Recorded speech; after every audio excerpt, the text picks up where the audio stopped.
नमस्कार दोस्तों, हमारी YouTube चैनल क्रिएटिव मल्हार में आपका स्वागत है। दोस्तों, आज हम आपके लिए भगवान श्री कृष्ण और भगवान शिव शंकर के बीच एक भयंकर युद्ध की ऐसी कहानी लेके आए हैं जिसे सुनकर ये मानना पड़ेगा कि ये विश्व का सबसे पहला जीवाणु यानी कि जैविक युद्ध था, जिसके कारण पूरी दुनिया में कोहराम मच गया।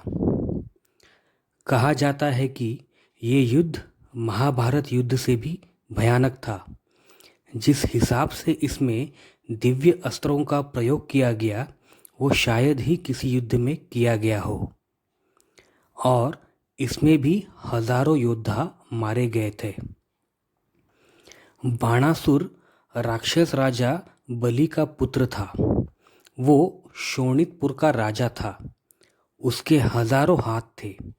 वो महापराक्रमी था तथा उसने तपश्चर्या करके शिवजी को प्रसन्न किया था। बाणासुर की बेटी उषा श्री कृष्ण के पौत्र यानी प्रद्युम्न का बेटा अनिरुद्ध से प्रेम करती थी। उसने अपनी एक मायावी सहेली से अनिरुद्ध का अपहरण करके उसके साथ गंधर्व विवाह कर लिया। इस बारे में बाणासुर को पता चला तो उसने अनिरुद्ध को बंदी बना लिया। इधर जब श्री कृष्ण को इस बात का पता चला तो उन्होंने अपनी नारायणी सेना के साथ बाणासुर के राज्य पर आक्रमण कर दिया। बाणासुर ने खतरे को भांपते हुए शिवजी का आवाहन किया। उसे शिवजी का वरदान प्राप्त था कि संकट के समय वो उसकी रक्षा करेंगे। बाणासुर के बुलाने पर शिवजी अपनी सारी सेना के साथ युद्ध के मैदान में आ गए। नारायणी सेना और शिवजी की सेना में प्रलयंकारी युद्ध हुआ। दोनों ओर से कई सारे दिव्यास्त्र चलाए गए। नारायणी सेना में बलराम, प्रद्युम्न, सात्यकी, सांब तथा शिवजी की सेना में कार्तिकेय, गणेश जी, वीरभद्र, नंदी आदि एक से बढ़कर एक वीर योद्धा थे। श्री कृष्ण और महादेव ने भी एक दूसरे पर कई शस्त्र चलाए, पर वो सारे निष्फल साबित हुए। फिर श्री कृष्ण ने सुदर्शन चक्र चलाया, जिसे शिवजी ने अपने त्रिशूल से रोक दिया। उसके बाद शिवजी ने पशुपतास्त्र चलाया, जिसे श्री कृष्ण ने अपने नारायण अस्त्र से विफल कर दिया। युद्ध का कोई परिणाम ना निकलता देख श्री कृष्ण ने महादेव पर जम्भ्रास्त्र यानी कि निद्रास्त्र चलाया, जिससे धुंधकी छा गई और शिवजी सो गए। ये देखकर बाणासुर की सेना में खलबली मच गई। श्री कृष्ण ने बाणासुर को पकड़कर उसकी भुजाएं काटनी चालू की। युद्ध के मैदान में सारी ओर उसकी भुजाएं बिखरकर गिरने लगी। जब केवल 4 हाथ ही शेष रह गए थे, तब महादेव जी नींद से जाग गए।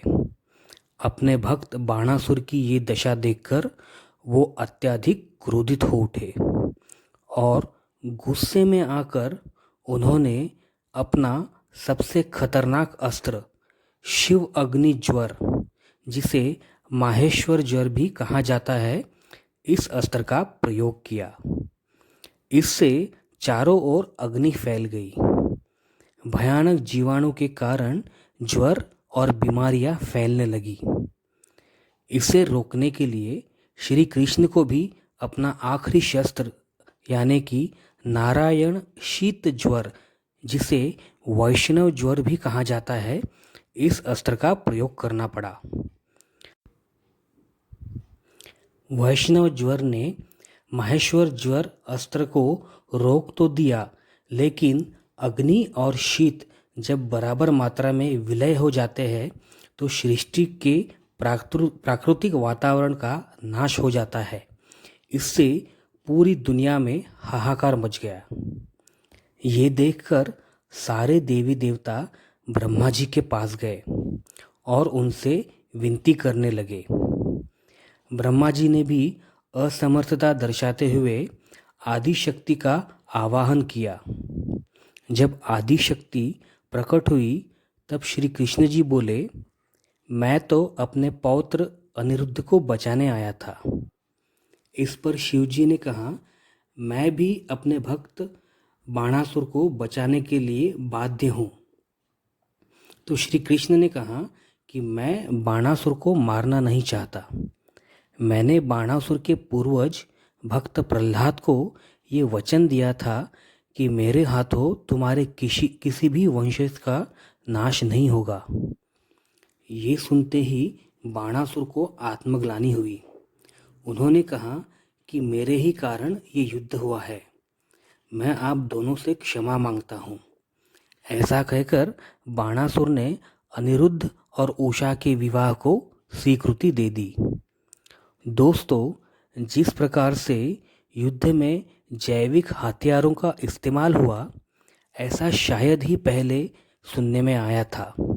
इसीलिए इस युद्ध को विश्व का पहला जीवाणु युद्ध या बायोलॉजिकल वॉर कहा जाता है। दोस्तों, आशा करते हैं कि आपको हमारा ये वीडियो पसंद आया होगा। इस वीडियो को लाइक और शेयर ज़रूर करें। पसंद आया तो कमेंट करें और हमारे चैनल को सब्सक्राइब करना ना भूलें। नोटिफिकेशन के लिए बेल आइकॉन ज़रूर दबाएं। धन्यवाद।